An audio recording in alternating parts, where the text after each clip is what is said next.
everybody. Looks like we are live. I hope everyone is having a good Wednesday. Thank you so much for hanging out with me today. I really appreciate that. So let's see who we have here so far.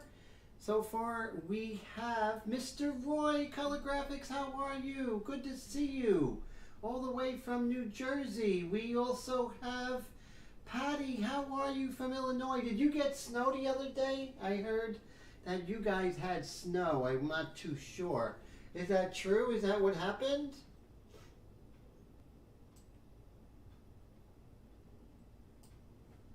And so I heard that, you know, it was cold there as well. Colette, how are you?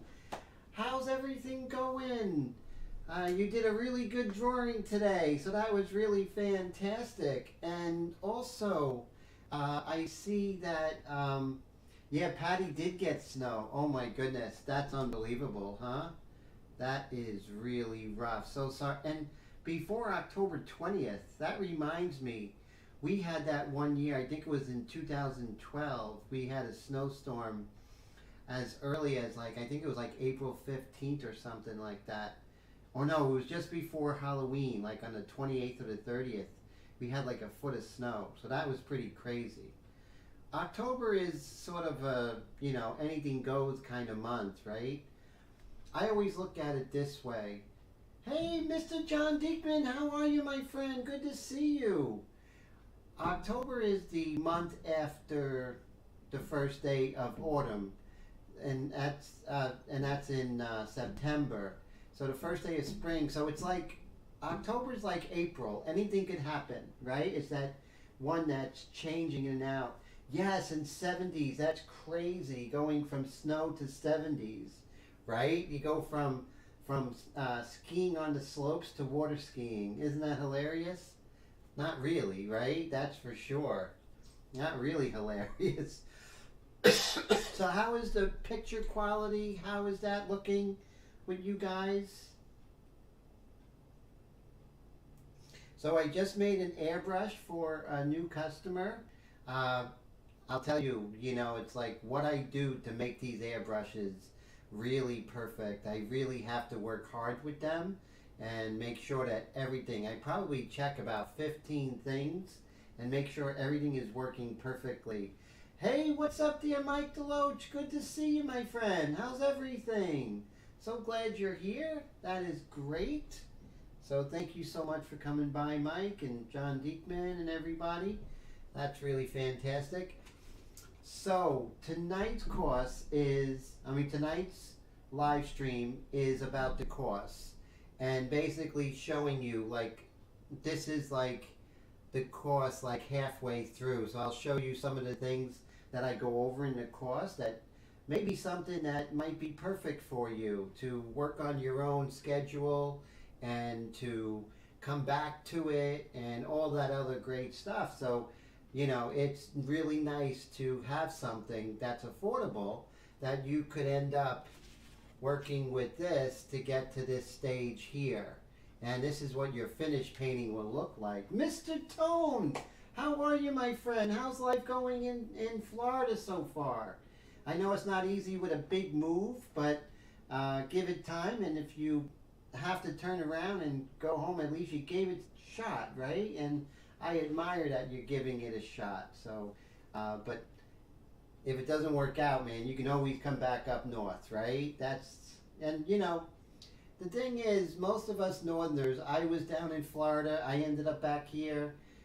Several of my friends from up north moved down to Florida, gave it a shot, and came back up. It's a different world, you know? It definitely is a different world. And so like I said, for the course, the link is in the description of the course. So if you go to the description of this video, the first link is the course. And it's an almost 4-hour course. And it goes from start to finish. And you get a finished painting like this, you can see. And here's the reference. And tonight what I wanted to do is show you some of the things that I work on that you'll learn in the course. And I think that would be really great. So I'm happy to share this with you, and I made the course for those who can't get to workshops or can't, rearrange their schedule to get to, let's say, a live workshop. This way, it's online. You get a password and a username.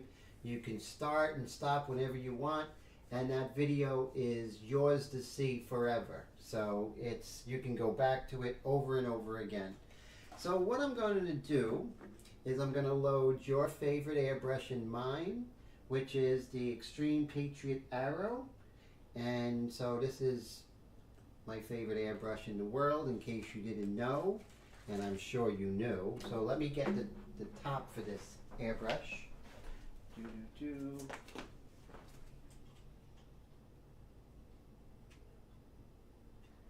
Okay. And so what I'm going to do, since we're first starting, I always load the light mixture. Oh, well, thank you, Colette. Colette says it's affordable, and it really is. And I made it with you guys in mind. So it's only $149 for a course type workshop, and it goes from the very start to the finish. And it includes, which is really great, it includes the set of Airbrush India inks, the white mixture. It also comes with the stencils, which I'll show you here. It comes with all of the stencils, so you can go ahead and use that like I do in the videos and everything like that for the eyes, nose, and mouth. So you really have a very good start with this. And I also include a line drawing so you can work and be on the same page with me and not have to worry about drawing issues. So I think that's really great. And so I have my trusty airbrush here, and I'm going to put some detail mixture in there as soon as I find it. So remember, when you're putting ink or paint in your airbrush, always make sure that your airbrush is lower than your painting. So if there's any splashes, it's not going to go up and go on your painting, and that would be really horrifying. So keep about 2 feet away and lower, and those two things are going to assure that you are not going to get ink or paint on your artwork. So that's something to always keep in mind, always be mindful of. So I'm going to do 4 drops of the water, 4 drops of the detail mixture and 4 drops of the Airbrush India ink. Nope. 4 drops. 4 drops of the detail mixture, 4 drops of water. And then we'll start.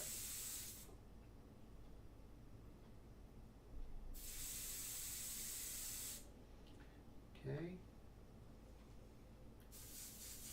So whenever I start, I always come over here and I always will test my airbrush, make sure that the needle's back, make sure that it's working perfectly. Hey honey, how are you? Good to see you. Mr. Airtod, how's it going? Good to see you. So glad everyone is here. That is great. And so this is where you end up, right? With the class. So you go right here, and this is probably about 30% into the painting.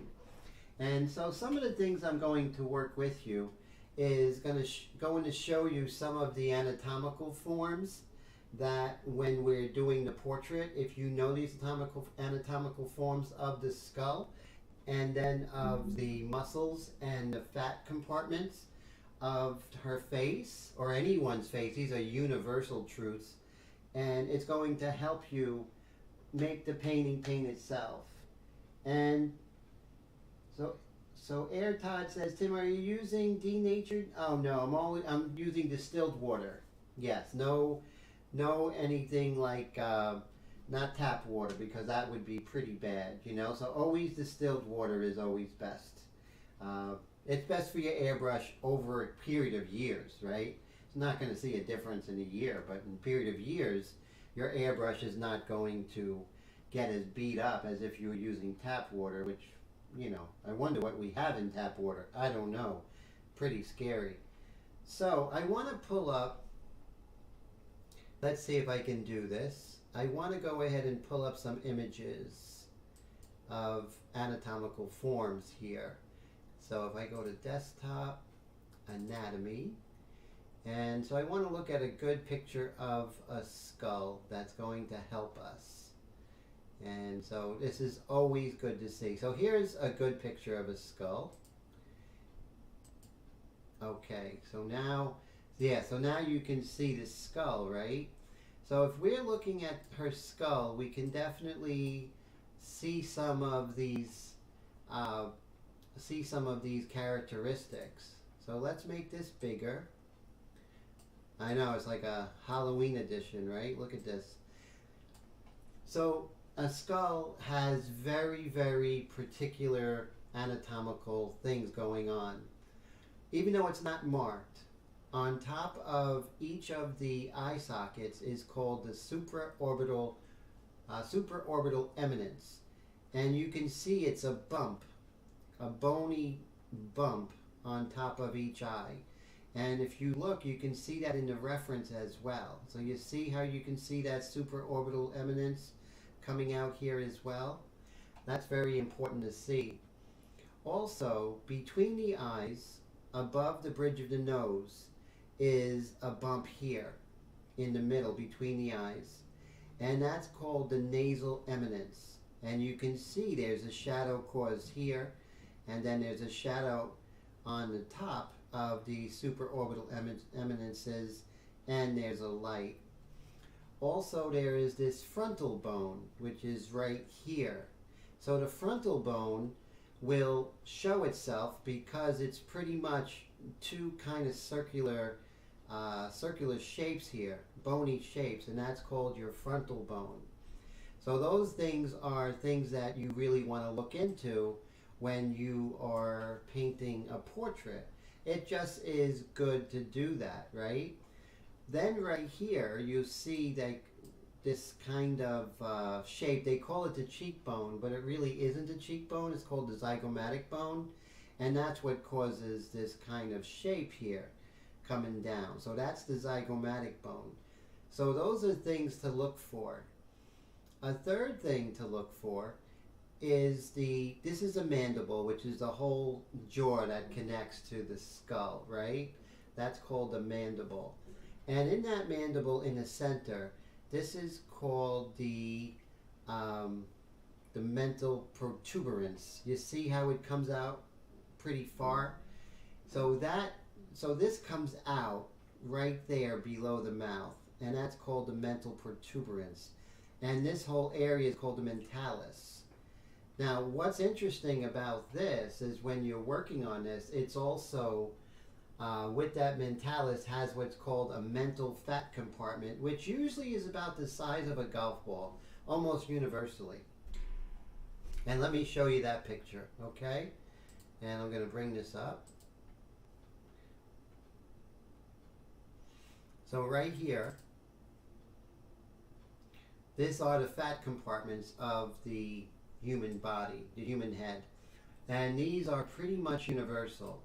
But see how this mental fat right here goes right on top of the protuberance, right? And so that's very important. And so you'll notice that, and that is actually juts out because of the mental protuberance over here, right? On the mentalis. And we'll go over several other things, but these are the things that I go over in this online course that you would take.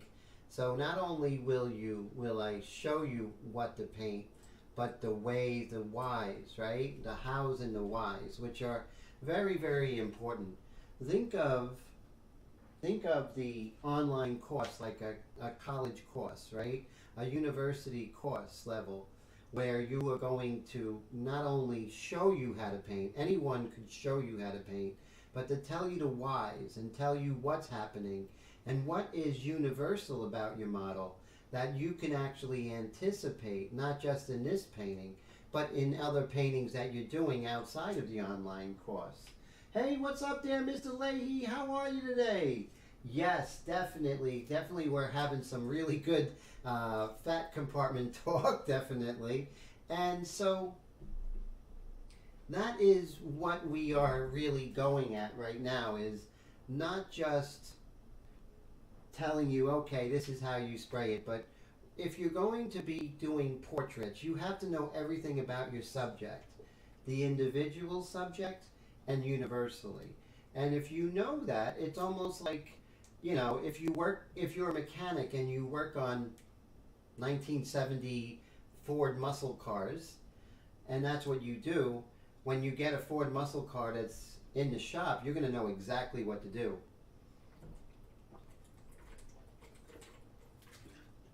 And that's my point. That's why I'm doing this really deep dive into this, you know, which is very, very important.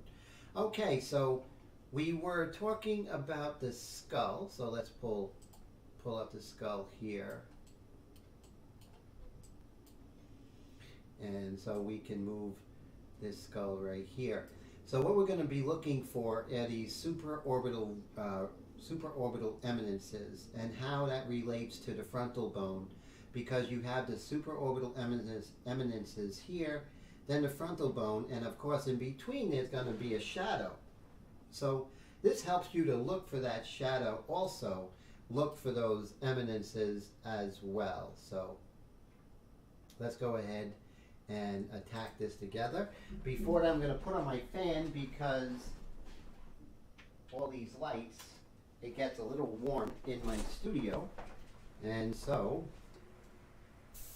now with that knowledge of our anatomy, we are going to paint around the supraorbital eminences, which is right here on each side.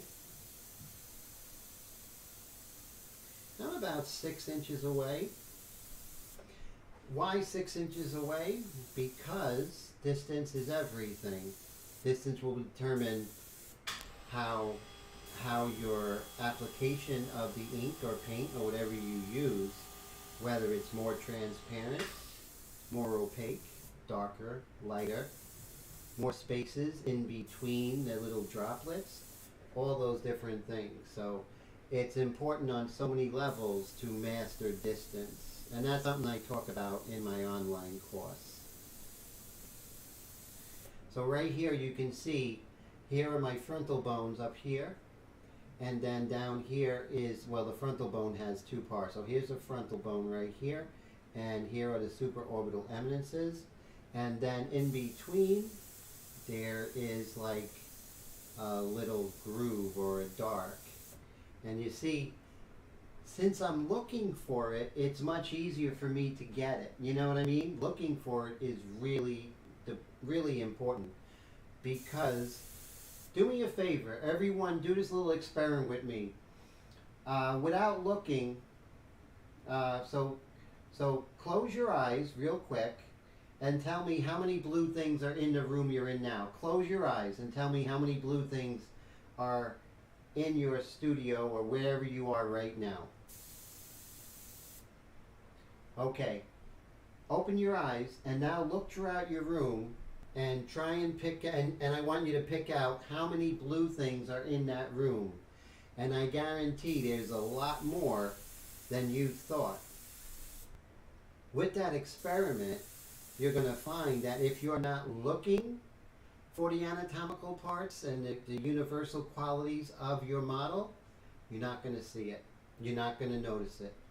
You might come across it, but if you're looking for it, you're going to be aware of it. And if you're aware of it, your work is going to have not only the truth of the individual, but the truth of the universal human.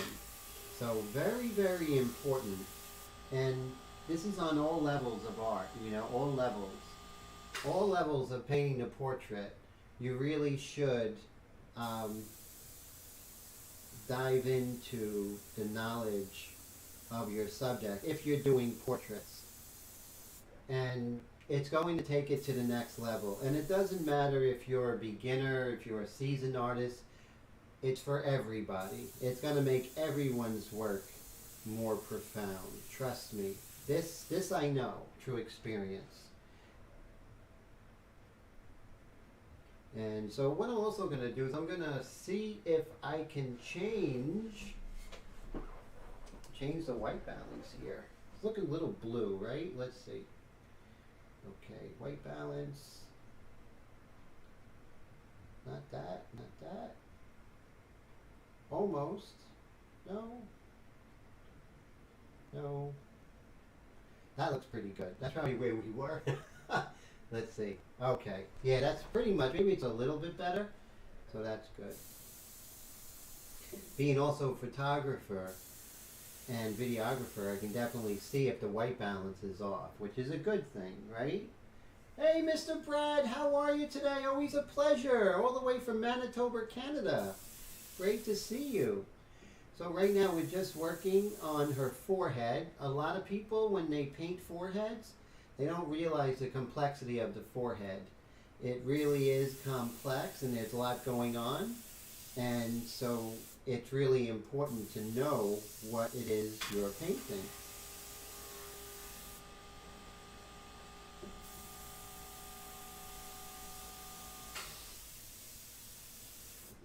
And I'm just extending her eyebrow a little bit here.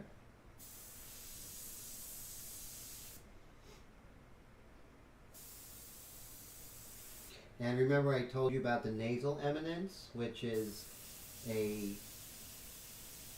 bump that is just above where the nose actually comes out, like the bridge of the nose.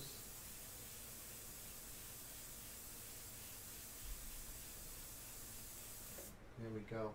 So you can see these little things are really big things that are going to make a huge difference in your work. And that's what you get in the online course.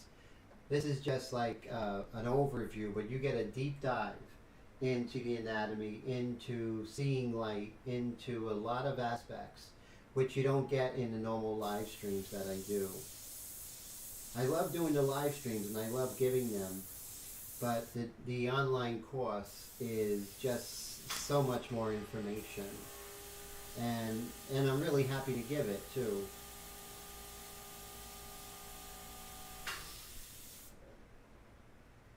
Yeah, we're going to just work on some of the large areas of the hair right now.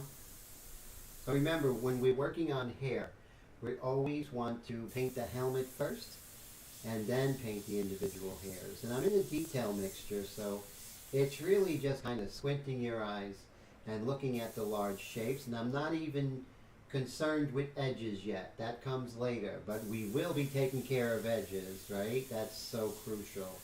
But there's a time and place for everything. So as you can see, this is where we are, and then we get to here, right? So that's where we're heading. So you can see how all the edges are taken care of in the finished piece.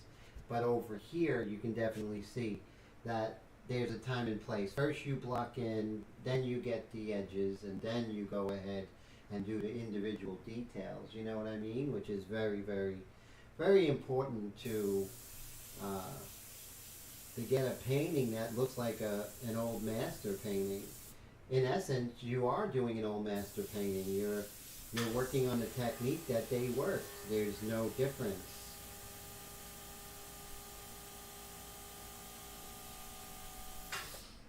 Go. And come over here. Now, you also want to be sure that when you are painting the hair, that you are actually spraying away from the face. Now, you do come with a face shield that you can cover her face, but if you are not using that face shield like I'm not right now, you can just spray away. Don't spray towards, because that's when overspray will happen. Overspray is not your friend.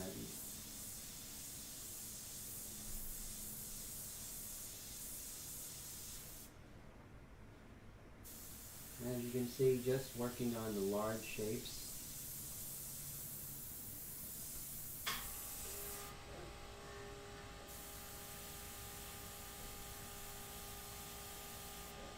So for the online course, the link is in the description.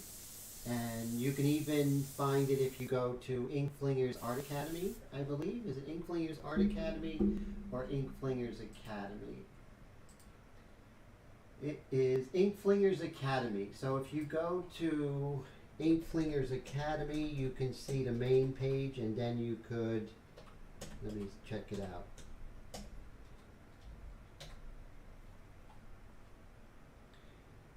Is it Ink Flingers Art Academy or Ink Flingers Academy?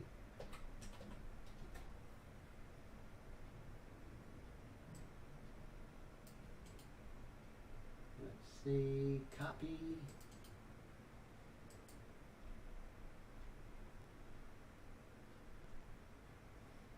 Let me check this out here. I'm pretty sure it is inkflingersacademy.com. So if you go to inkflingersacademy.com, that'll bring you to the main page, and then you can go from there, or even better, the link that's in the description is even better. It'll take you right to the course.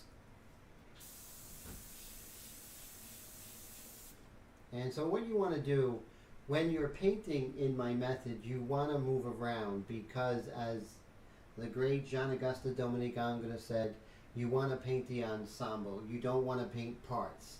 If you paint parts, then you're going to have a bunch of parts that are kind of together. But if you paint the ensemble, it's going to have a breath and life to it, as if it was painted all in one sitting. And that's what you want, because when you're working on the values, you want to bring those values together. What would be some of the advantages of working in this manner? So one of the main advantages is that you could get your relative values correct. So if I went here and went as dark as I could, and some artists, not a bad thing, but that's a different technique, they will match that value immediately and go there. What happens is that you don't see the relative values, right? So as you're working slowly and building up two things, you can build up the values and say, okay, this hair is, let's say, darker than the side plane of her face on camera left. Or you can say the pupil is even darker than the line in between the two lips. So those are things, as you're working, you can gauge that as you go slowly from light to dark. Also, you can build texture as you are getting darker and darker. Many artists, students ask me, Tim, how do you get skin texture? And the only answer I can say is observation and building up your values slowly. So as you are building your values slowly, you're pumping that trigger. And by pumping that trigger, you're getting a variation of application of your paint out of the airbrush. And as you do layer upon layer, you'll get the exact skin texture that you're looking for. So right here, as I'm coming here, I'm pumping that trigger. And that's very important with this technique of building up your values super slow and working them together. So you see, I started working on the supraorbital eminences of the forehead. Then I moved to the hair. And now I'm moving to some areas in her face. And I'm going to keep moving about, because I want the whole painting to come together as if it was done. And Honey says, will your course have specific materials such as paper type that is required? That is the beauty of the course, Honey. It comes with the paper and a line drawing. So a pencil line drawing, it comes with. You don't have to worry about that. It comes with the Airbrush India inks and the white mixture. Don't have to worry about that. That comes with the course. It also comes with a white pastel pencil. It comes with a piece of sandpaper. It also comes with a stump, so when you're in that area of the painting. And it comes with the stencils. So all the stencils that I use to make this happen, it all comes with it. So when you buy the course, that same day or the next business day, I'm sending out that packet to you, which I think is wonderful. So the only thing you really have to have is your airbrush and, you know, some place to hold down your stencils, like magnets and stuff. That's it. That's all you need. It's like The course is going to have everything you need. You're going to need some erasers. Oh, that's another thing. I even send a little piece of a kneaded eraser that you could use, which is great. So you are basically all set with stuff that you'll have anyway, like a paintbrush. You'll need a paintbrush. You'll have that most likely. So what it comes with the whole package is really, you know, with the student in mind. So you have the Airbrush India inks, you have the white mixture, you have the stencils, you have the line drawing that's on the perfect paper, you have the pastel pencil, you have the sandpaper, and you have the stump and a kneaded eraser. It's really great. Yeah, definitely. It is a kind of class in the box, but I would say deeper than a class in the box, because a class in the box is like one sitting. This is 4 hours of lessons that's broken down, and so you can go from, so the painting is broken down into 14 steps, right? From the introduction to, you know, laying in the light mixture, and then after laying in the light mixture, then the white mixture, then coming in with the detail mixture, developing the hair, how to do the background, working on the edges. So the thing is, it's not a classroom. It's an exploration into my technique, and you doing it step by step with me. But you can always freeze it. So let's say you log in, you know, you're taking the class, and let's say in lesson 4 you're like, you know, halfway done. Well, you can go ahead and stop. When you come back in and log in, it's going to pick up exactly where you left off. So that is great. That part I really love. You know, Wendy, how are you? Good to see you. How's everything? Oh, tell Wendy, let your friend know that, Dennis, that the airbrush is beautiful. I made that today. It sprayed so well I wanted to keep the airbrush to myself. But I shipped it out today, and it should get there by the end of the week, hopefully. So that's good. So Dennis would be happy. And I sent him a free set of my Airbrush India inks, which he's going to be very happy. So so basically, that's pretty much the what you get with it. It's really fantastic. You have access to the class. I mean, literally, you have access to the class forever. So you can always log in. So once you buy the class for only $149, you have access to that class forever. And there's also some anatomical images that I have attached there, which will really help you. Also has the reference image that you can download, and so really fantastic. And so I'm glad Dennis is going to like it, Wendy, so thank you so much for letting him know. And I'm so happy that for his first airbrush it's going to be my airbrush, because it's just going to work perfectly for him. And it's going to be his first airbrush and his favorite airbrush, just a prediction. So Brad asks about the contest. Yes, so the contest is here. Here's a quick rundown of the contest. So, so the contest basically is painting Laura Dern in inks. No Yupo paper. No, it has to be on regular art paper. Can't be any kind of synthetic paper. It has to be any size you want.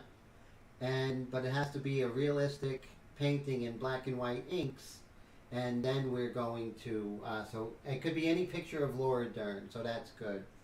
And I think it's going to be the second week of November we're going to have the deadline where you can send it in. So Honey says, do you show how you create your stencils for the portraits? No, I don't. That would be something in a later class, but this class I just want to concentrate on the technique of what I use, how to bring the painting from the beginning, from having the line drawing, to putting the white mixture, to the detail mixture, going in with the light mixture, darkening with the medium mixture, and then at the very end, going in with the white pastel, and then the dark mixture for the dark accents, the white pastel for the highlights. So also, when it comes to the online class, first prize, thanks to Mr. Mike Deloach, is going to be a customized Extreme Patriot arrow. So anyone can enter, but it can't be on any synthetic paper, it can't be on any boards or anything like that. It has to be on regular art paper. You can go with Bristol, you can, that's all I'm going to say. If you don't know what art paper is, then chances are you're not going to win the contest anyway. So it has to be on paper. So that's very, very important. So those are the main parameters. And the judges are to be determined. I'm not going to be one of the judges, so that's important. So I'm not going to be one of the judges. One of the judges is going to be Mike Deloach, because he was so cool to go ahead and donate the airbrush for the first prize. Second prize is going to be a set of Airbrush India inks, and third prize is to be determined. We're also going to have a couple of honorable mentions, which is really great. So that's very exciting. So right now, if you see here, this right here is called the Temporal Ridge. And you'll see that it's right at the edge of the eye socket here, the orbit. And it comes up and it pretty much connects to where the temporal bone is. So let me go ahead and show you what I mean. And this is a universal thing that you'll see on all portraits. Unless they're like really heavy, but even heavy people will have this. So let's take a look. See this right here? This is that temporal ridge. This comes up from the zygomatic bone to the temporal bone. And this comes over here, but on this side there is a kind of like a dent here on the side of the head. And so that's why this kind of protrudes. And that's your bone. So this is her bone coming out, and that's the temporal ridge. Very important to look out for. That's what you get when you are taking the course. We go over all of these bones, which are really important. Bones that you are going to encounter in almost every portrait you do. And like I said, like that experiment, if you're looking for the color blue in your room, you're going to see a lot of blue. But if you're not looking for it, you're going to be like, I think there's 4 blue things, and you find out there's 32 blue things in your room. So that's pretty cool. So what I suggest, if you're going to find a portrait or to work from, a photo to work from of Laura Dern, just make sure that it is very high definition. So the better definition, better lights and darks, better resolution, better chance you're going to come up with a really great painting. So that's great. Let's move this over. Am I going the right way? I'm going the wrong way. And I'm just going to lock in focus right now.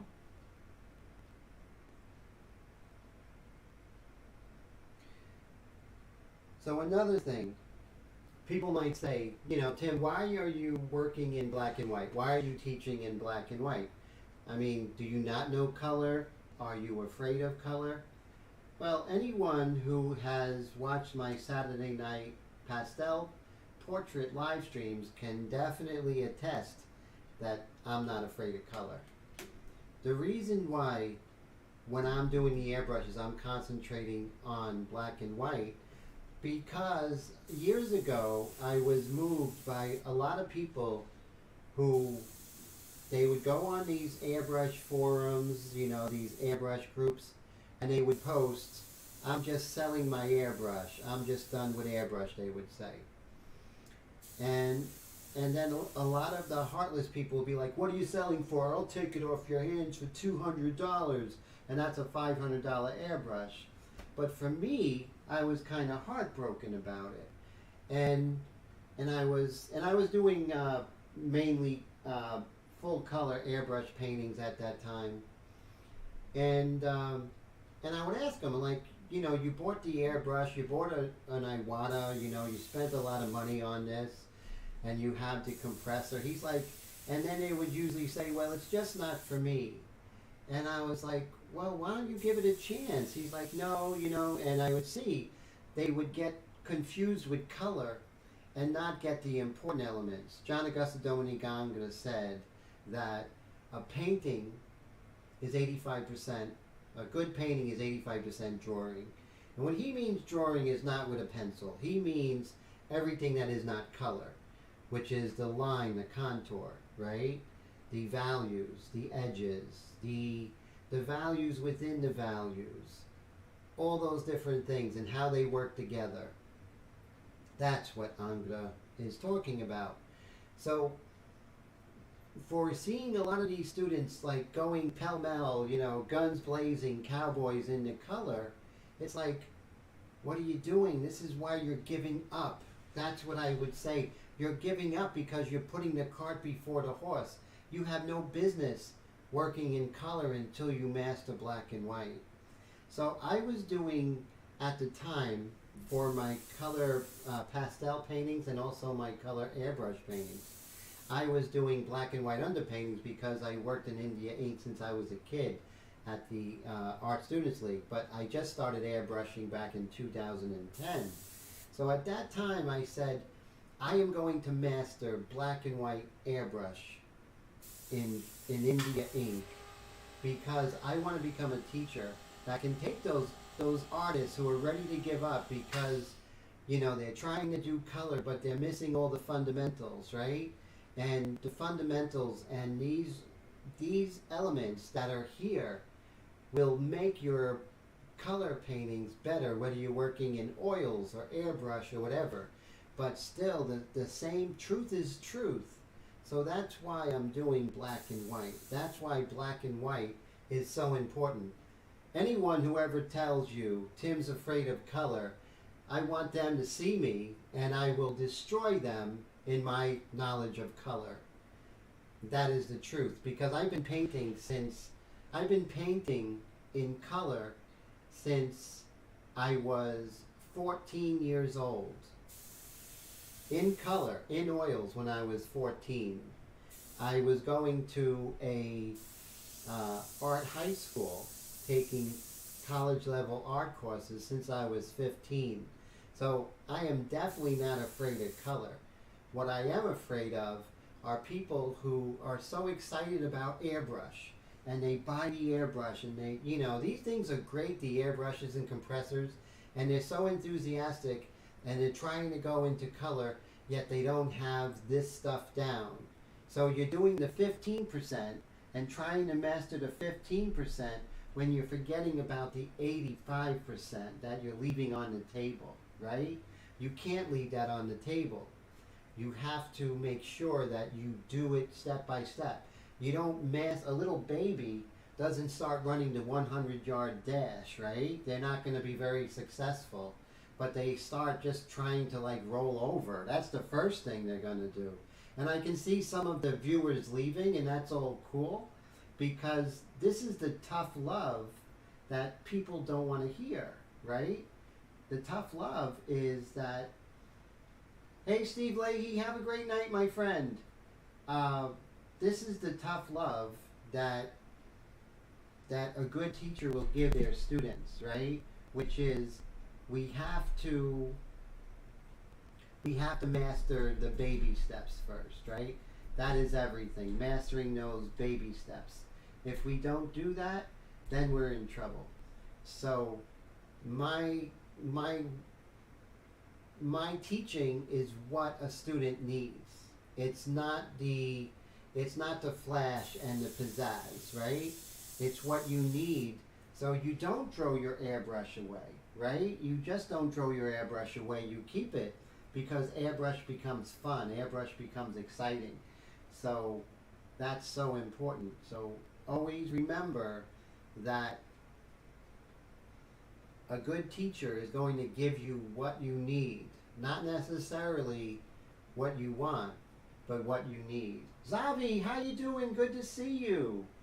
Brad says that India ink underpainting is probably the best underpainting you can have for color. Yeah, I believe that, because the India ink underpainting doesn't trap the pencil lines, right? If it trapped the pencil lines, then, like if you put acrylic on there, it'll trap the pencil lines. But the India ink underpainting doesn't, so that's the good part of it. And Brad says he was ready to quit. He was ready to quit before he found my feeds, and didn't get any help with some of the so-called top places. Wow, so it's true, you know, it's like, you know, when I started in art, you know, I started like very basics, like super basics, you know? So it's so important to make sure. But in this online course that I'm doing, which is really exciting, is that, yes, I'm going over the basics, but the goal is for you to end up with this, from this here. So that's the goal. So that's really cool.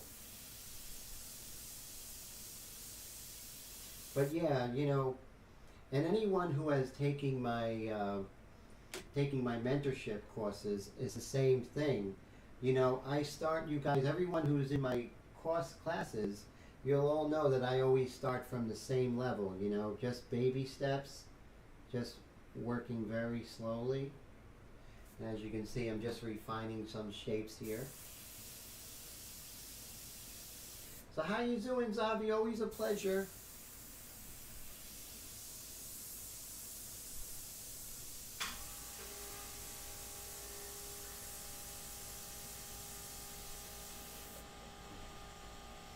And now we're going to look at her nose. So one of the things, like when you see a nose, and you know, you see how you have these different shapes of her nose, like what's going on, what's causing that, right? That's a good question. So one of the things that you can look at is the anatomy of a nose, right? The universal anatomy of the nose is going to help you on the individual's nose that you're painting. So let's go over here to image. And I am going to go to downloads, and I'm going to look for, oh, it's under pictures. Okay, here we go. So look at this here, and this will give some insight on what's going on. So right here you see we have the nose, and the nose is breaking up into 3 parts, but basically 6 parts, because there's a left and right to everything, right? So if we're looking at her nose, we can see that this top part right here, this is called the nasal bone. And you can see the nasal bone kind of breaks off right here, right? Where this bump is. So that's the nasal bone. This middle part is called the upper lateral cartilage. And then right here on the bottom, it's called the alar cartilage. And alar means wing, so it's kind of a wing, and it's like right in the center like that. These are universal truths with all noses, and it's really good to know, right? So you can see, you can go in, you go this way and that way, but then you can, when you're looking at that, then you have more of an understanding of what's happening with her nose. And the only bone in the nose is the top part. The rest is all cartilage. But notice there's a left and right, left and right, left and right of all these elements. So the bottom, the 2/3 here is all cartilage. The only bone is up here coming out of the nasal eminence, right? So that's an important consideration. So let me go ahead and undo that. So now we know, like right up to this bump here, we're basically painting the nasal bone.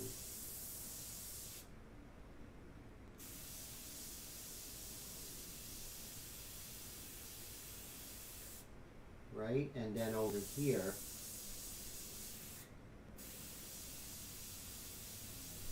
coming over there, and then you see, now I'm getting the shape of that nasal bone, but also I want to look at the lateral cartilage, right? What's that lateral cartilage doing? And so what I'm doing is I'm kind of getting this shape as the lateral cartilage, kind of sets us up for the alar, which is on the bottom here, which is sort of that ball on the nose. That's your alar cartilage. And remember, that also means wing. See how much easier it is to paint when you have the understanding of it? That's very, very important. And that's what I go over in the online course. So you can have a critical analysis of what you're painting.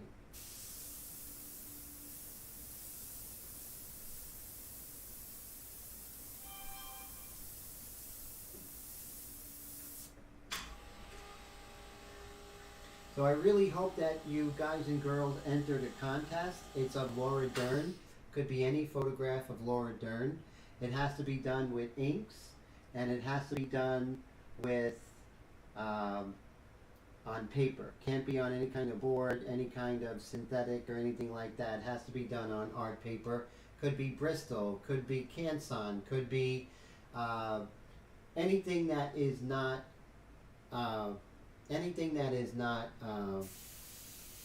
synthetic or boards. Can't be in Createx, can't be in Liquitex. So we won't know basically if it is. I mean, it's on the honor system, right? That's it. It's definitely on the honor system. And we'll just pull this down. And the likeness comes from paying attention to all of these elements, as well as my 1 second rule. And in the class I go over a lot of the Timisms, right? All my Timisms that you hear me say in my live streams.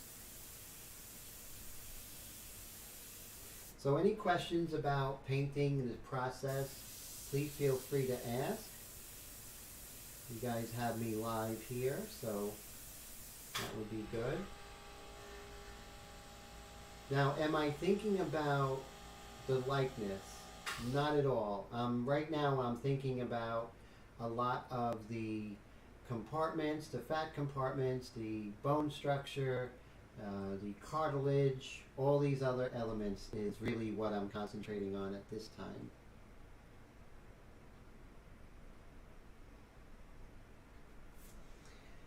And right now I'm refining the lower eyelid here.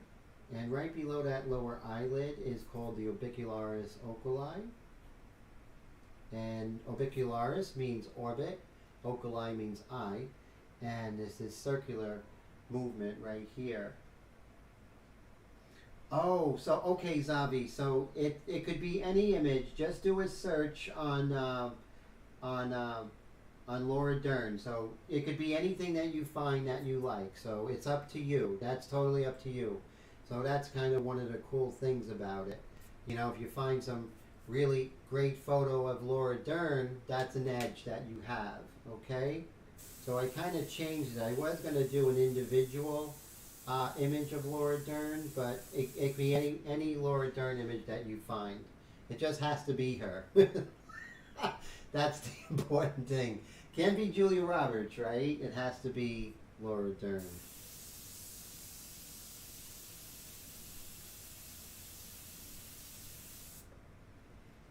So the artists who do live streams, like Steve Leahy, great painter, you know, really fantastic artist. He's very gracious and does the live streams. You know, Bill Snagan, he does them. You know, a lot of these artists who do these live streams, I really admire them because they're giving of their time and their expertise. And so that has always pushed me to continue these live streams and to be giving, because, you know, good deeds show good deeds. And, you know, Steve Leahy shows up every Wednesday night, every Monday night at 6, and I think Thursdays at 1 o'clock on YouTube as well. So definitely look for him. Really fantastic. Fantastic artist, fantastic work. So, you know, but a lot of artists have asked me, they said, you know, they don't have time to go to a workshop. They don't have the set hours where they can go to a live class. If I can come up with a course that they could you know, go back to whenever they have time with their busy schedule. So that's the reason why I came up with this. And this was a year in the making too, 1 full year. And once again, the link for the course is in the description field. So you just go to description, it's the first link, and go there, and that would be great. So what I'm going to do is I want to do some definition of her chin and everything, but I don't want overspray on her neck. So I'm going to come in and I'm going to put one of the stencils that comes with the course in here. And that's going to be the face only. So everything's covered but her face. And I'm pretty sure this is the one. Mine is a little beat up because I used it for several paintings. We'll come right over here. And we make sure we get this perfect. And these are perfectly, so you'll have a line drawing that lines up perfectly with these stencils. Isn't that great? So that's a stress level that you don't have to deal with. So you will need magnets, of course, or maybe some weights or whatever. So you want to be able to hold this down because you're going to be spraying on it. So that's important.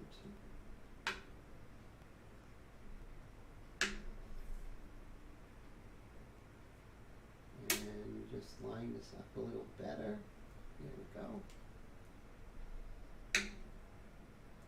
So several people have bought the course so far, and that's exciting. So I really hope that people take advantage of this, and if I see that it's something that you guys want, I'll make more. And what a great way to, you know, learn is in the comfort of your own home studio with a cup of coffee on a Sunday morning. You don't have to worry about any kind of Zoom calls or anything. It's just right there. So what I'm doing right now is I'm just going ahead and painting some of the shadows of the malar fat and the mentalis over here. So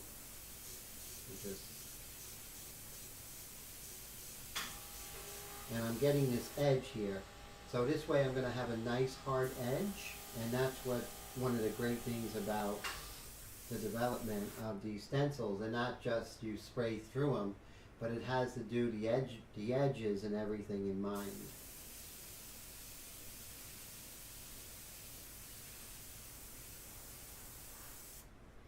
Okay. So what I like to do is I'll create a hinge and I'll see how it looks before I take this off. So let's see. Okay, so you see now I have a nice hard edge, which is very similar to the painting, yet I'm creating a hard edge so her chin actually comes forward, and that's really important. And let me go ahead and reiterate that just a little bit more. And I never got the, oh, so Savvy says, how do you know when it's time to go to the next level, darker ink, or when to go back and use a little lighter? And that's great, and that's something that you feel, but if you take the course, we go over that, when to go darker, when to go lighter, and we actually do it together in the online course, which is fantastic. So we go over every stage from going with the white mixture for the lights in the beginning, then going to the detail mixture for the texture and getting that overall value, and then when to go in with the light mixture, when to go in with the medium, when to even go in with the dark mixture and the pastel. So this video, this online course, which is almost 4 hours long, which is edited, so all the best parts of it. So the process took me like 8 hours. But I have it condensed to 4 hours of intense lessons and nothing you'll miss, so you can go ahead and follow along with the process. So it really is great. I highly recommend it. I mean, I've been doing online classes now since 2018, and I've been doing live streams since 2017. So, you know, so all that knowledge is in here, right? Which is really key, I feel.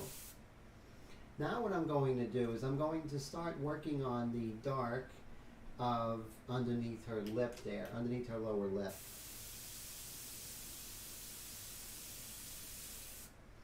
You don't want to oversaturate, because if I do, then what's going to happen, I'm going to get puddling, and then once the puddle gets there, the air is going to create spiders. So know that I know when to say when, right? It's very important, you know. Yes, so if you go, my friend, to the link's in the description, and I'll put the link right in here for you, okay? Let me do that for you. Let's see.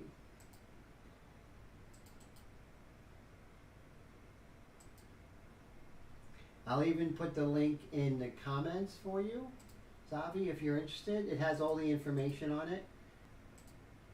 So go ahead and go there. And that should take you straight to my class. And, oh, and so that should be fine. Let me see if this works. Yes, it does. So that's cool. So go ahead and hit that link, my friend. That would be great. And it comes, Avi, with the stencils, it comes with the line drawing, it comes with the Airbrush India inks, it comes with a kneaded eraser, the pastel pencil, and the sandpaper. So it's really cool. So it's a self-contained painting with me from beginning to end. So I'm excited about it because, like I said, it came from a place years ago when a lot of people were like, I'm just going to sell my airbrush, and that kind of hurt me. And so that's when I started doing these live streams and working in black and white. So there's a definite method to my madness, so to speak.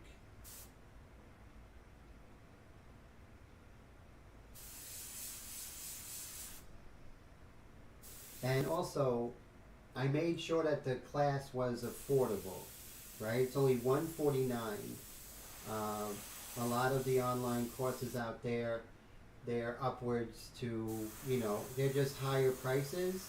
And that's good. I'm not saying they're worth it, yes. I feel that my course is worth it as well, but I wanted to make it like a good introductory offer for people who are intermediates, right?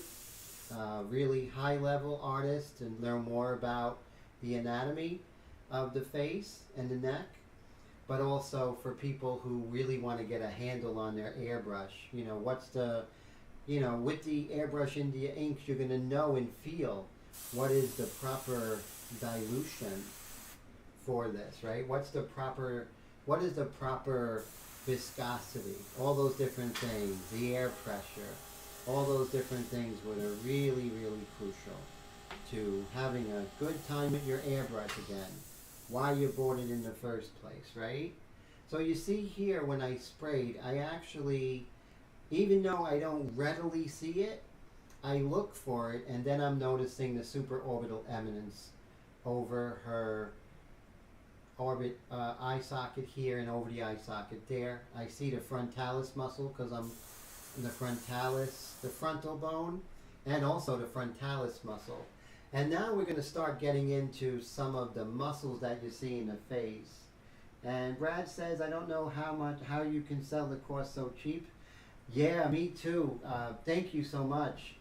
The amount of work that went into it, like I said, I started this 1 full year ago. And then, you know, through the editing process of taking 8.5 hours and condensing that into lesson forms, and to be just under 4 hours was a lot of work. I mean, a lot of work, a lot of all-nighters.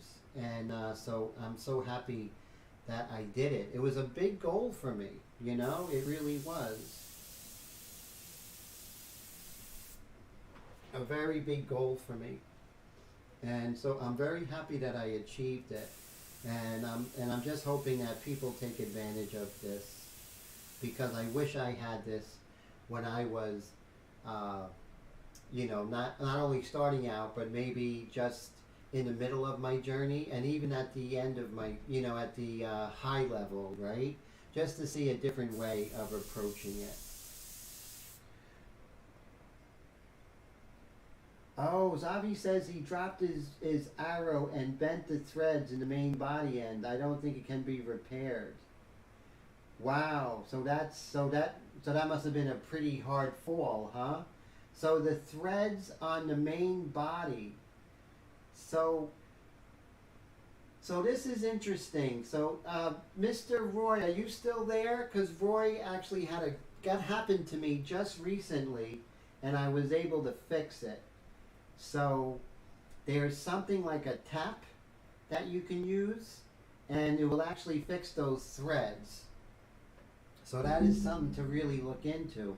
Yes. So Roy, he bent his threads on his on his uh, on his airbrush. What was that called? It was called a tap, and what else?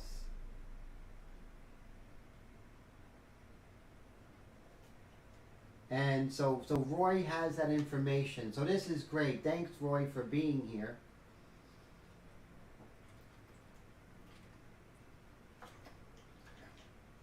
You have to reestablish those. It's a tap and die. So you go to a hardware store and look for a tap and die set, and you can actually and Roy said that you have to get the size of the threads and the circumference of that airbrush, and if you bring that to, let's say, like a tools place, they should be able to help you with that. So it is fixable. And Roy, isn't that interesting? We were just talking about that on yesterday. So that's serendipitous, right? And Tone also says it can be fixed. So very cool. Yeah, I would hate that to be the reason why you're not using the Extreme Patriot Arrow.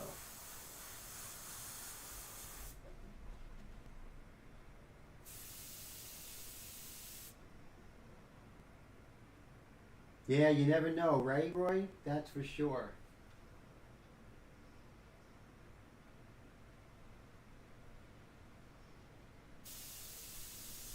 There are no accidents.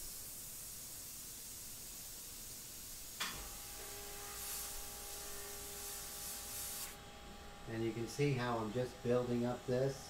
So remember we were working on the nasal bone, right? And then over here we're working on the lateral cartilage. And then right here on the bottom is we're working on the alar cartilage. It's so much easier and more fun to paint when it's not this crazy mystery that you just, if you're just eyeballing everything, then that just makes life so much more difficult to just eyeball it. You don't want to just eyeball it, seriously. You want to make sure that you are having a knowledge of what you're painting. It's crucial, I have to say. So, I'm looking for my Pure Ref. Where did it go? Okay. So I'm going to close that, and then I'm going to open Pure Ref and bring in my reference. If you haven't had Pure Ref, go to pureref.org, I believe, or pureref.com, and it's one of the great reference programs out there, definitely. I don't know anything that's as good or comes close. Okay, so I have my reference, so now I can really get and deep dive with her nose, not pick her nose, but deep dive.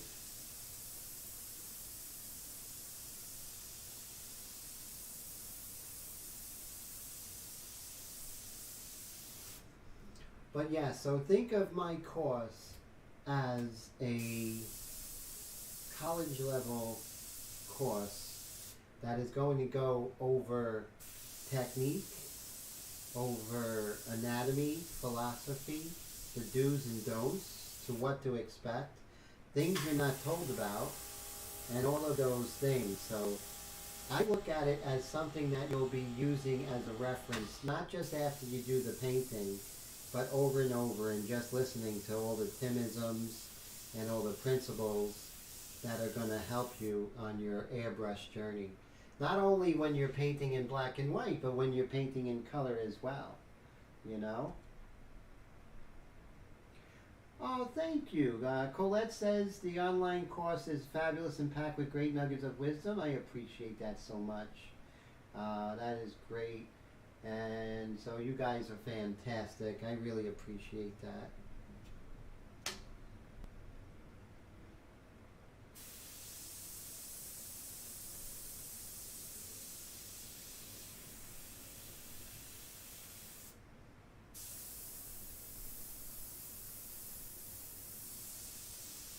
So, honey, are you still here? Let me go ahead and just pull this up. Mr. Mark, how are you today? Good to see you, sir. How's it going? So glad you're here. Better late than never, my friend. Always, always, always a fantastic joy when you're here, sir. So I'm glad you're here, Mark. How you been?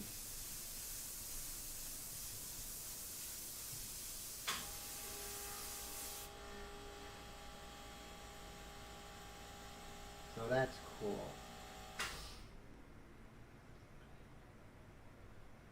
So this is cool. We learned how to fix a bent thread on a airbrush that has fallen, taking a pretty tough fall. So that's cool.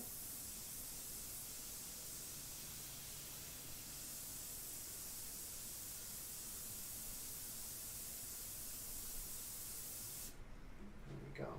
So you can notice I'm really going in to her nose, and then here at the philtrum. And the philtrum is in between the bottom of the nose and the lips there. And the philtrum lines up with the highest point of the lips.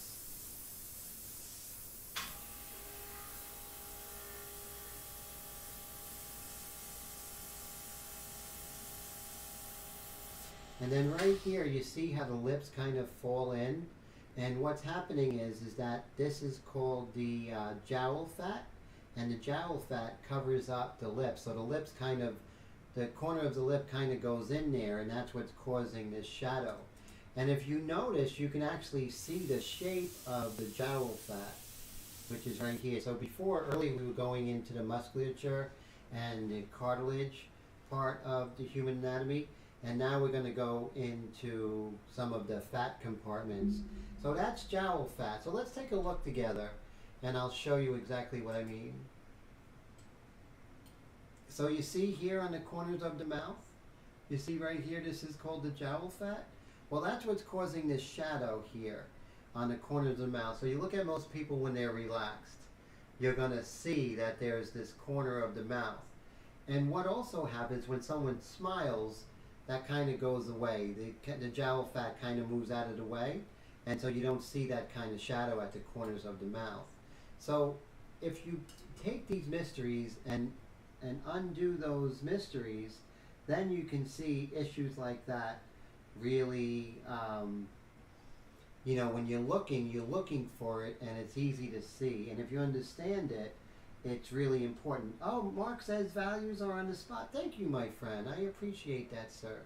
So definitely this jowl fat is really important. So let's go over something called the malar fat. So malar, I believe in Latin, means cheek. So it basically, this creates kind of the shape of the cheek. And it covers this muscle right here, which is orbicularis oculi, and actually comes all the way down, and it covers the zygomaticus bones right here. And that, of course, the zygomaticus bones connect to the zygomatic bone. So the zygomatic muscles here connect to the zygomatic bone. But that's covered by this fat compartment here, which is the malar fat. And I'm going to show you exactly how that takes, how we actually learn that, right? And how we apply it. So you can see here that you have the orbicularis oris going right over here. And let me get rid of this temporarily. There we go. Okay.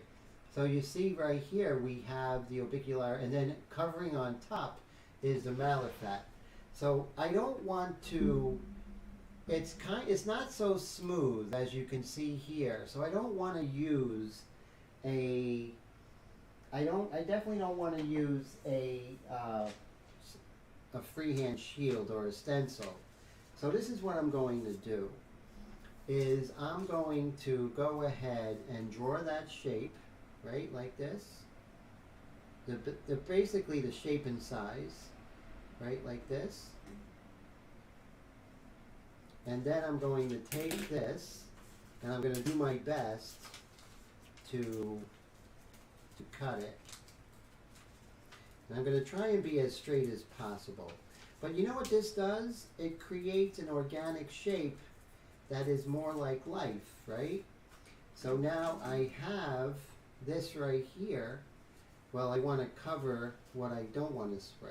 So if I come right over here, and I can actually make it a little smoother, and I'll do that with some scissors because it's a little too much. So I can just come in here, and I could just kind of go over here like that. Okay, so it's smooth, but not super smooth. So now what I'm going to do is I want to show off the malafat, but the thing is I have to cover the malafat because remember the adjacent shapes often describe the forms better than the shapes itself, and that is definitely the case here. So now I'm going to say that when I'm doing this, it pretty much stops right about here, right? So what I'm going to do, which is great by using a pencil, is I can just mark how far I want to go down, right? So see how cool that is? Then I can take my trusty magneto and put it here, just like so. And I'm going to be about 4 inches away, and I'm just going to just dust that real lightly. And now we can move this away and we can see if it looks good or bad. Okay, great. Now look at that. So we have an indication of that malafat. See that? And we didn't have too much of a mechanical look to it. And I'm going to let that dry and maybe we'll shape it a little better, but at least it doesn't have the mechanical shape if we use a freehand shield or a stencil. So that's one of the reasons why you want to use paper a lot of the times, right? It's very important to use paper, so that's good. And let's see what else here. What time we got? 10:51. So let's go ahead and see if we can see any of the other fat compartments that would actually show themselves. One of those is that that mental fat. It's called the mental fat because it's on the mentalis, right? And you have the mental protuberance, and so that's why the mental is right here. So very interesting. All right, so we have that mental fat, and I'm going to show you again what it looks like and what we're trying to do. So there's the mental fat. Usually it's a golf ball shape. Sometimes people have that cleft chin, and that's I think that's because the mental protuberance is coming out much further, and the jowl fat kind of doesn't able to cover it, so you kind of see that mental protuberance kind of happening there. So that's what we're working on now, kind of that circular shape. So let me go ahead and get rid of that for you. So I want to hear from you guys out there. So do you feel that having a basic knowledge of what you're painting, what makes up a portrait, you know, what makes up a person, you feel that having this kind of knowledge will help you in this painting and paintings in the future? I'd love to hear what you have to say.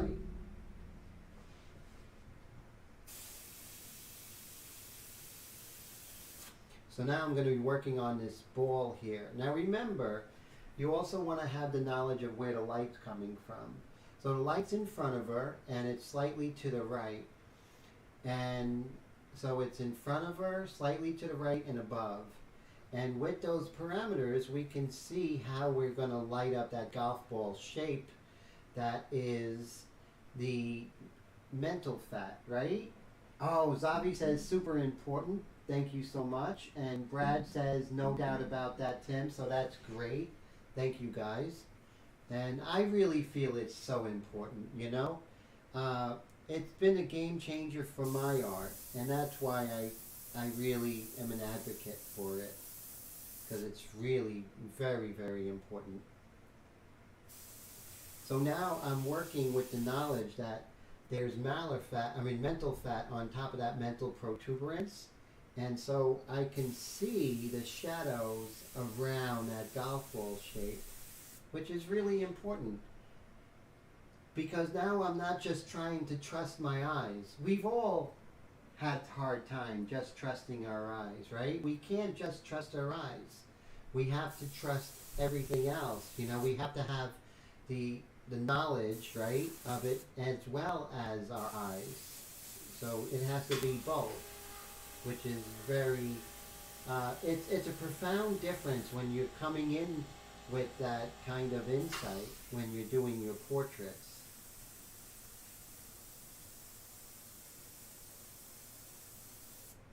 Guys, I'm going to use the little boys' room. I'll be right back. So please bear with me. And I'm going to get a water as well. I'll be right back.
Okay, thanks for waiting. I got my water, 0 calories, which is good. And so let me take a quick swig of this.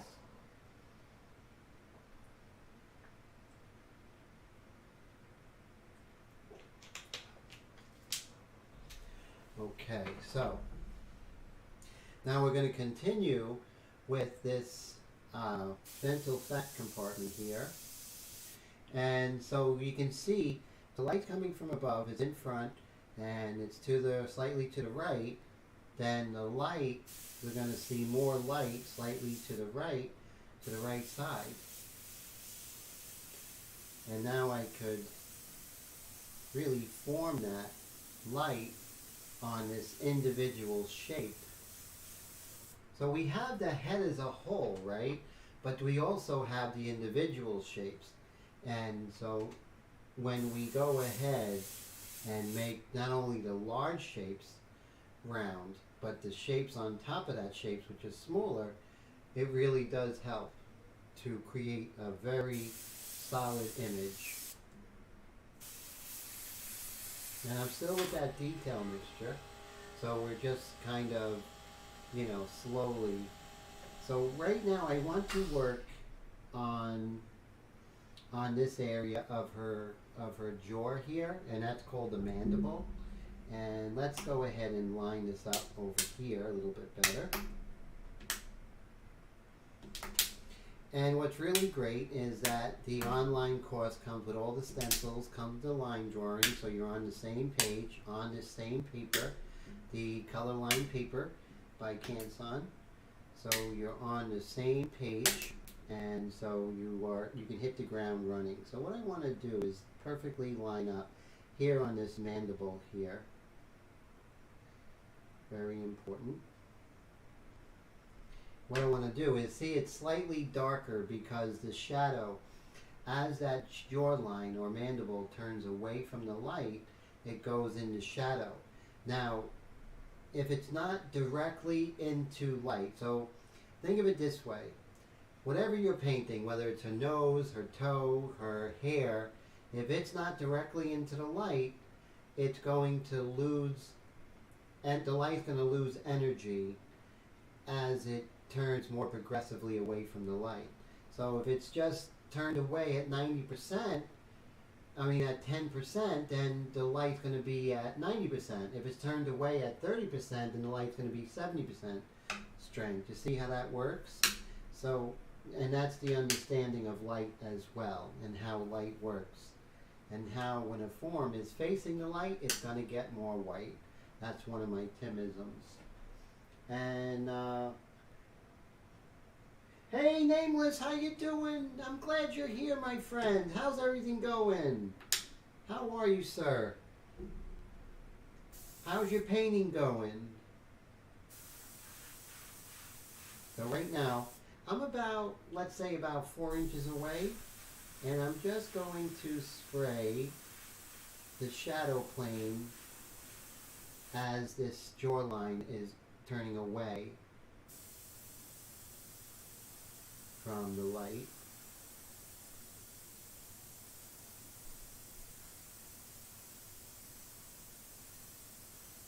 And remember the malar fat? So we still have to make sure that we show the light part of that the jowl fat right there. So we have the light to work on over there as a three-dimensional form. It's taking all of the mystery. Being a good airbrush artist is not this esoteric thing that, that you're bestowed with and only the lucky know how to do. No, this thing you can master. You can master this as you can master a cash register. You can master this as you can master doing an oil change. That is what comes with time. Same thing, when you're doing a portrait painting, it's knowledge, right? It's getting that knowledge and it's repeating it over and over again. That's when the magic happens. But it isn't this, this thing that is only bestowed on the lucky few. It's really important. Take care, Roy. Always a pleasure, and thanks for the tap and die. That was a great tip. I appreciate that, Roy. You were the best, sir. Roy and I are doing a great course together, a great class. He's in the mentorship program, and he's been in the mentorship program, wow, for a long time now, and he's just doing a great job. We're doing a painting right now of a girl with sunglasses, and it's very different and very fun, so he's doing a great job with that. So it's fun hanging out and working with Roy, that's for sure.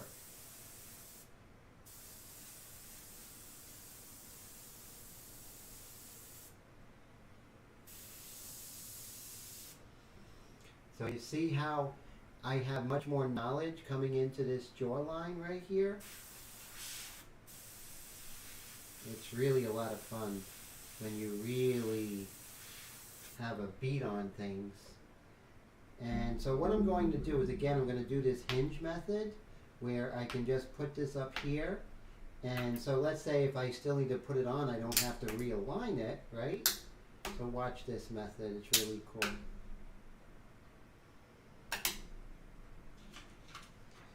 See that? Now you can definitely see the separation of her jaw with the neck, right? It's not all one, and that's what I wanted to. Plus, you're feeling that jaw kind of turn away from the light, and that's the whole intention.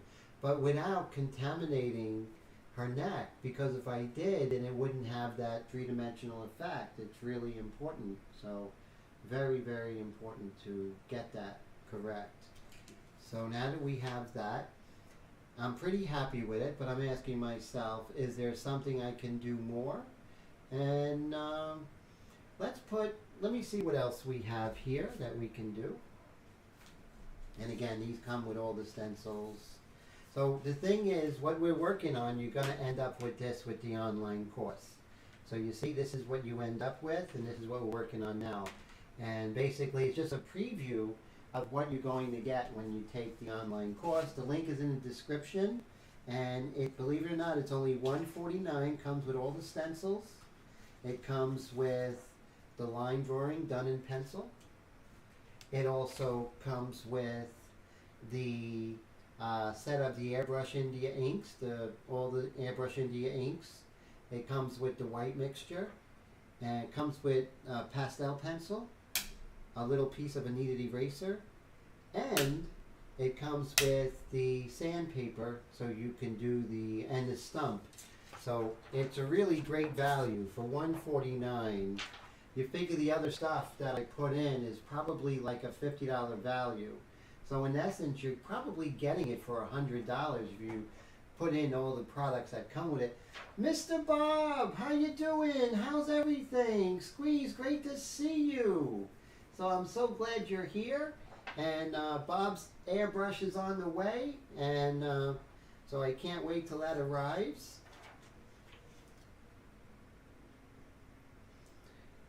So I was telling Colette today, I'm just so happy that all my shipments are out. I don't have any pending shipments right now, and that is good. So I'm set up for new orders.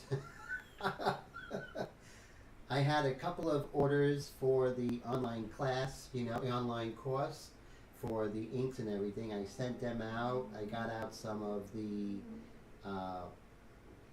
I actually was able to get out some of the free items that come with the course. I got them out as well, so now I don't owe any shipments, and that's such a good feeling. Been working hard, doing like 14-hour days for the last 2 weeks. Trying to get everything situated. It's not easy. Oh, I'm so glad you're here. Definitely, Bob. It's always a pleasure. Great pastel painter. Not only that, I think you definitely work in airbrush, incredible pieces, and acrylic. Just great to see your work. So now what we're going to do is we have everything covered except for her neck. So now I'm going to work over here, which is the tracheal area, which is covered by several of these muscles that come down. And so they come down to kind of form this whole area of the neck. A lot of people think that the neck is where the actual spine is, but no, it's the tracheal area, and then that's covered with cartilage, and then it's also covered with these thin, very tight muscles coming down. Gives the shape of the profile of the neck as it comes from the chin. So it's very interesting. So now I'm just going to go ahead and reiterate this shape. Get a little darker here. So this, of course, coming down is the sternocleidomastoid. And here is the shadow it kind of creates. Well, actually, it's also the other muscles coming down. So let's take a look real quick if I can show you. I love this stuff, I really do, because it takes the mystery away, right? It removes the mystery. So what I'm going to do is I'm going to add another photo. Come over here to image, and then I'm going back to desktop, anatomy, there we go. So I want to show some of these muscles that actually cause the profile of the neck. So let's take a look together. So right here you can see that these muscles here and the sternohyoid and the sternothyroid muscles as they come down here. That's what's really giving us this profile of the neck, right?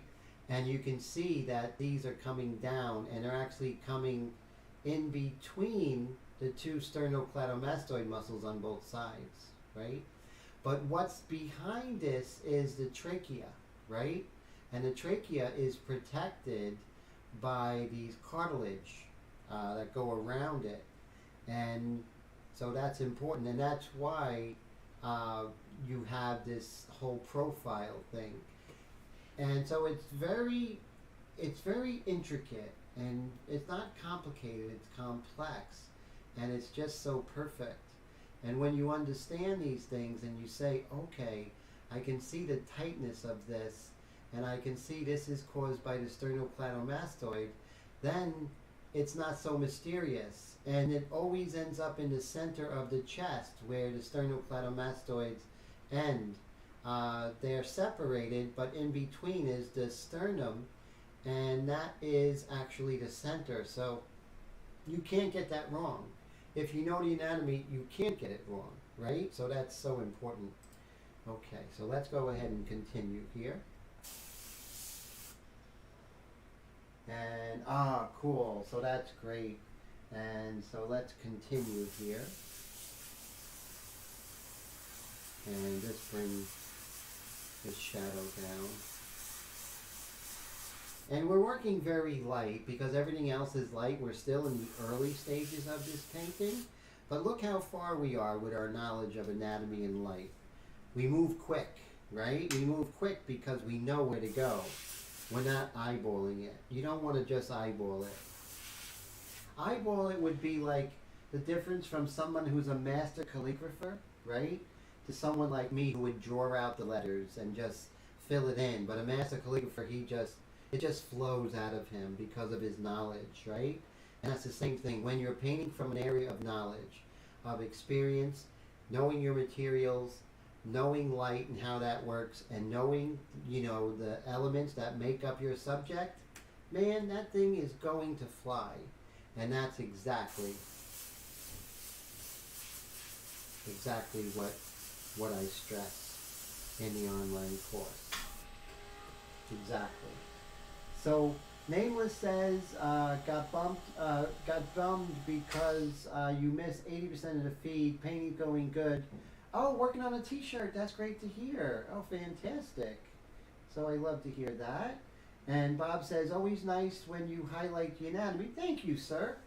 You know, I really got into it more and more. It's like the game of chess, right? You can play the game of chess and it's all well and good, but when you get deeper into it, it's sort of like it reveals its secrets, right? And I think Beethoven said, if you practice your art incessantly, your art will start revealing its secrets. And I feel that I have been painting portraits incessantly, and now I feel like it's revealing its secrets.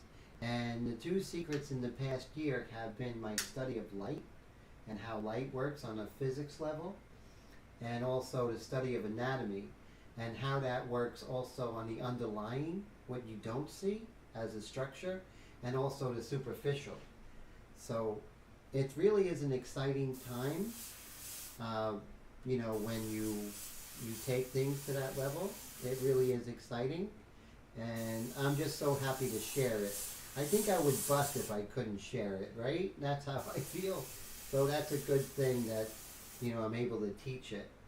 So there is a little bit of a shadow pattern here on the edge, so I'm just going to dust this right here. And so I think we're pretty happy with it for now. And let's do the hinge method. So we can see if we like it, we hate it.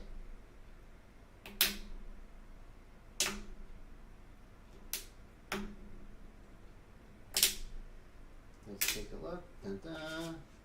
Okay, beautiful. See how we actually worked on this area a little bit? We can enhance it later. But now let's go in and start working on the fabric a little bit, right? Just a little bit. And so we'll take this off and that comes with the course of, and we're going to put everything except for the dress. Hopefully I have it. Let's see. So that's the finished painting that you'll end up with when you take the course. That's another painting that I did right there. And let's look for the dress only shield. Let me come over here, see if I have it. I might not have it. It is in the class. You get it with the course. I just might not have it. Oh, we almost have it. Yes, I have it. So that's good. All right, so let's bring this over, and I'll show you how I work on the folds. And we're going to be doing many layers of this, so this is far from the finish, but this is exactly how we'll be working on it if you take the course, the online course. And of course, if you're just beginning or you're watching this, the online course is a link in the description. So now I'm going to go ahead and we're going to line this up the best we can.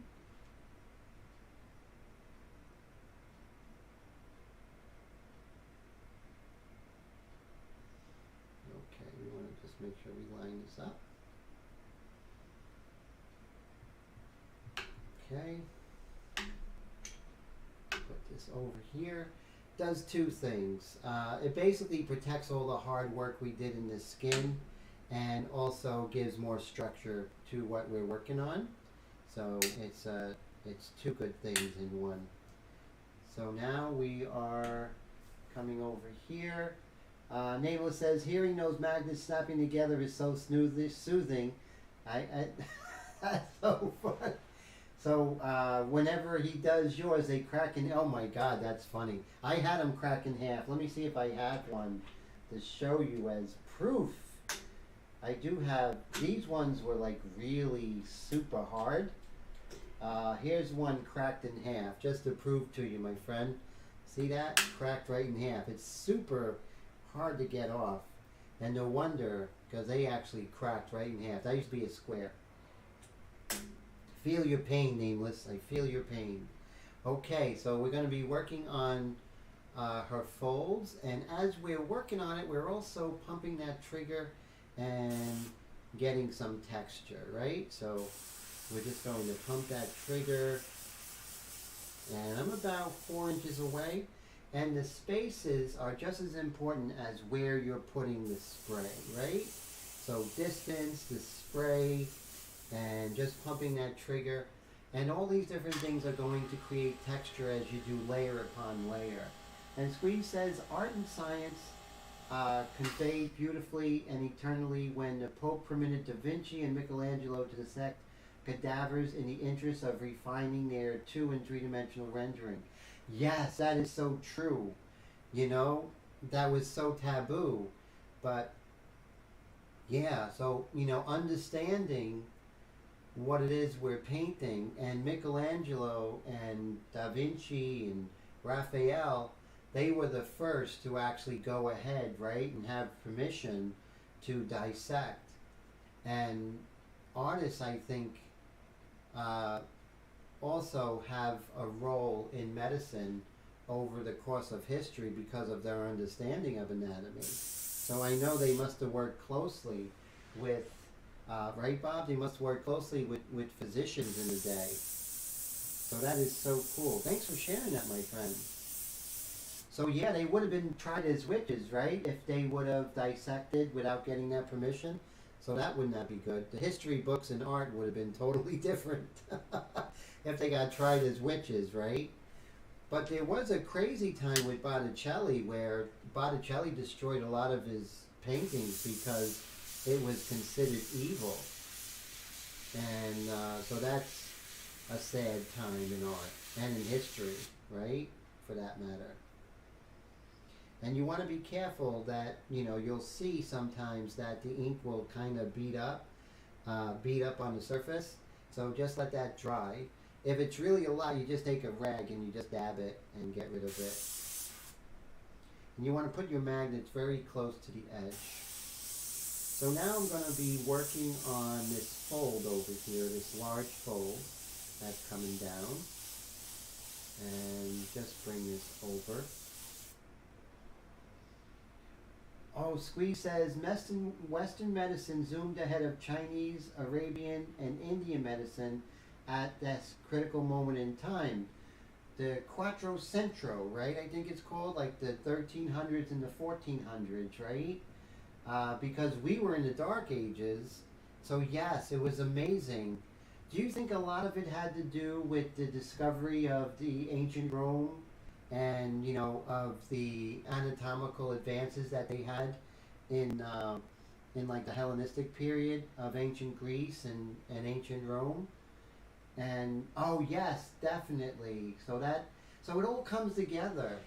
And again, so Michelangelo and Raphael, they had those sculptures all over the place, right? Of those Roman sculptures and the Greek sculptures, and they had them, and they were able to see what correct anatomy looks like.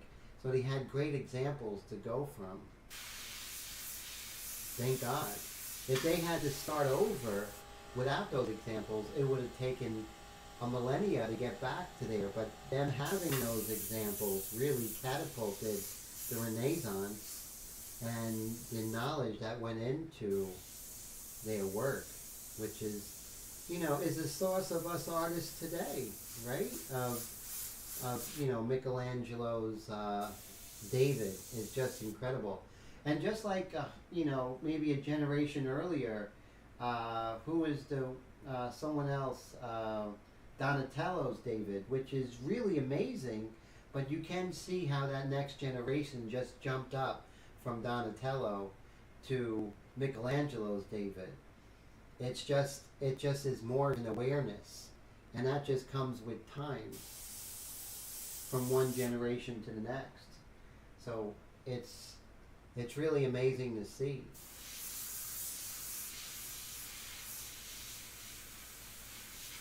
And also I love seeing like how the different city-states back then, you know, how the art was different in Florence than in Rome, how different it was, how different than in, you know, the next 200 years from there or so. When you went to like Caravaggio, which is in the 1600s, how the work was different in Naples than when it was in Rome. And it's just amazing what was going on in Italy at the time. And then in Venice, which is wholly different than, let's say, what was going on in Naples, what was going on in Rome, what was going on in Venice. Like whole different worlds of approaches, and all were great. And then, of course, what was going on in the Flemish times, right? But they were all, and correct me if I'm wrong, Bob, but they all seem to be influenced by antiquity. And antiquity, I mean, is Rome and ancient Greece and ancient Rome. And that ancient Rome and ancient Greece knew about all that. So I don't know, I'm ignorant on this, I definitely want to know more. What was the medicine, like how did the Romans and the Greeks have that knowledge? They would have had to have dissected dead people, right? Cadavers, to actually know, like the Aphrodite of Cnidos or you know, Julius Caesar. They would really have to know what's going on with the malar fat, the jowl fat, the orbicularis oculi. They would have to know that they couldn't just eyeball that, right? And, oh, hey there, Todd, good to see you. And Squeeze says, Bob says, yes, like the great school of Athens painting in Venice. Wow, exactly. Yes, exactly. The great school of Athens painting in Venice. Oh, yeah, the School of Athens. Wasn't that by Raphael? The School of Athens? If I'm not mistaken. I think it is. And then Raphael did a self-portrait of himself in there. And then you can actually see a portrait of Michelangelo in there and Da Vinci. And those are all alligated, you know. But yeah, definitely. I mean, the great work of Titian, right? And how his work is different than Michelangelo. And they were contemporaries, right? They were contemporaries. Raphael, yes. I love that painting. And to think of it was done when it was done is just unfathomable, right? It's just incredible. So once again, I'm just pumping that trigger, and I'm darkening, and as I'm darkening, I'm getting texture by pumping that trigger. I'm keeping my distance the same, but pumping that trigger, I'm actually gaining texture at the same time. And I'm just going to kind of work on this shape. Oh, that is so great. Thanks for that, Bob. That is great inspiration. I really appreciate that.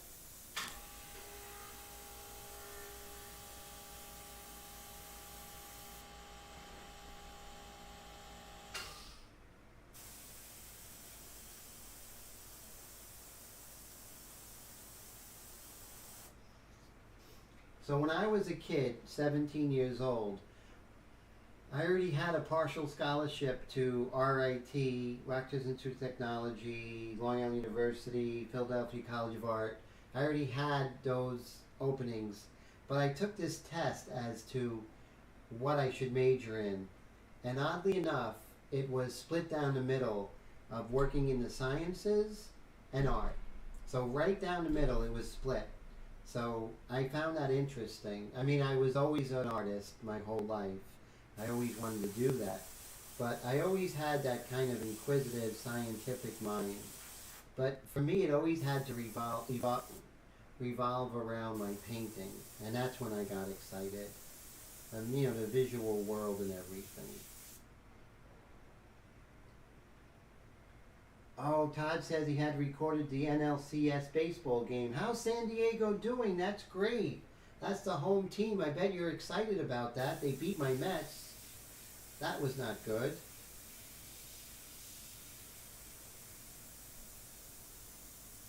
And I'm just going to keep pumping this trigger.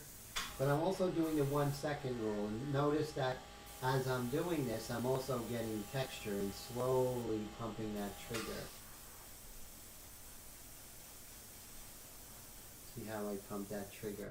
And these are things that you're going to learn in the online course. So this is just a snippet, a preview of it. And once again, the link is in the description, which is really cool. And it's like almost 4 hours of all the important parts of working with me over my shoulder. And in the online course, you can stop and start whenever you want. You can go ahead and watch it over and over again.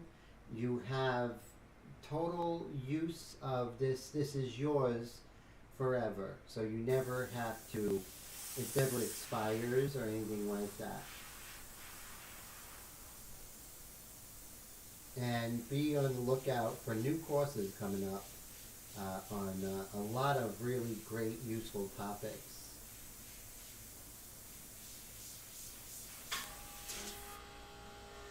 And of course, there's a 30-day money-back guarantee if you're not 100% satisfied.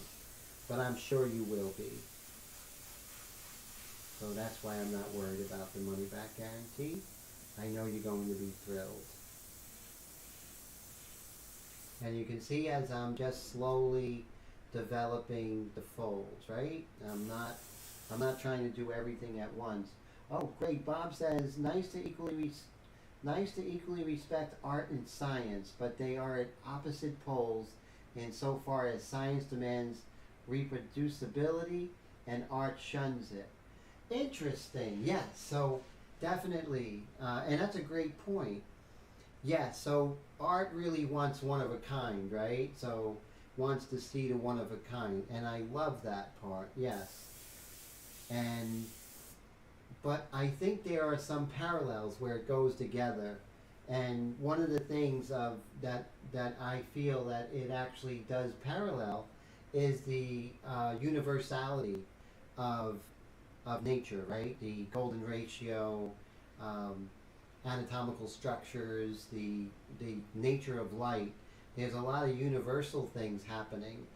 And so, yeah, so it's a combination of creating that one person in the world at that one moment, right? And how that means to you. And I agree 100%. That's a great point.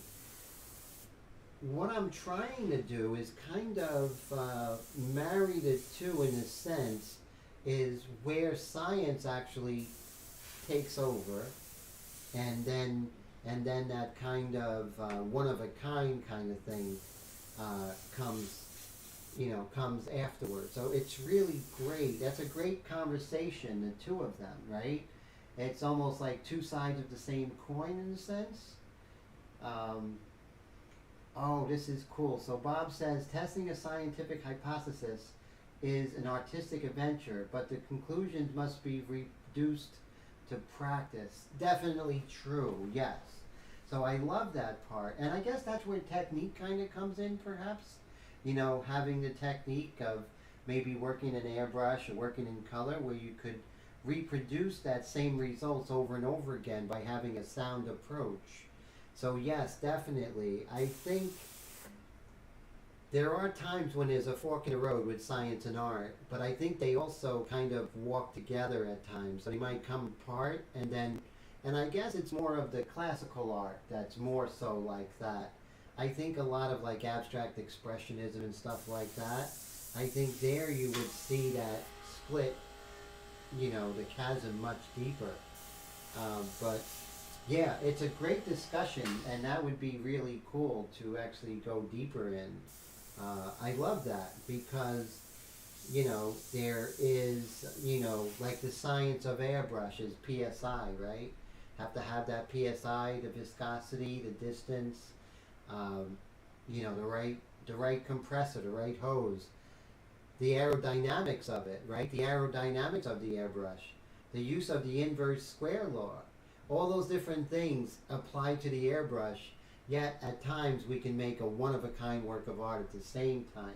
So it's that, it's like, it's like we gotta like walk on the same road, but we're not always on the same side of the street, I think, as far as art and science goes. So great discussion. I love it.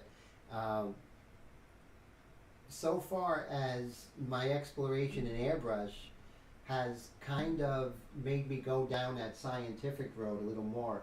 Mr. Todd, have a great night. So it looks like we hit 11:30. Thank you so much for hanging out, Bob. Thank you for the great comments. I really appreciate it. Great thoughts. I want to go deeper into that. And so once again, tonight was the preview of my online course. And so we're going from here, right? We're going to move to see what we have so far. And so this is probably like the 30% point of our painting. So you see how we're developing the anatomy, developing the light, working on the forehead, not just as a plate, but as, a lot of anatomical forms coming together, not just skeletal, but also muscular, and also fat compartments, all those things. And we're going to end up with this here in the course.